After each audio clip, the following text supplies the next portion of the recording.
முதல் வாசகம். இறைவாக்கினர் எசாயா நூலிலிருந்து வாசகம். அந்நாட்களில் ஆண்டவர் ஆகாசுக்கு மீண்டும் தம் திருவாக்கை அருளி சொல்லியது.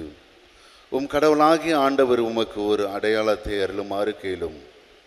அது கீழே பாதாளத்திலோ மேலே வானத்திலோ தோன்றுமாறு கேட்டுக்கொள்ளும் என்றார். அதற்கு ஆகாசு, நான் கேட்க மாட்டேன், ஆண்டவரை சோதிக்க மாட்டேன் என்றார். அதற்கு எசாயா, தாவீதின் குடும்பத்தாரே, நான் சொல்வதை கேளுங்கள்.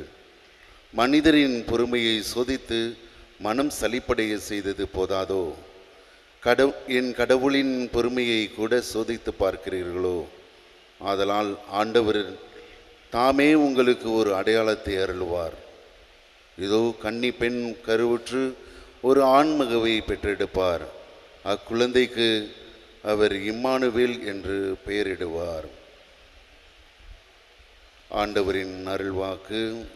இறைவனுக்கு நன்றி.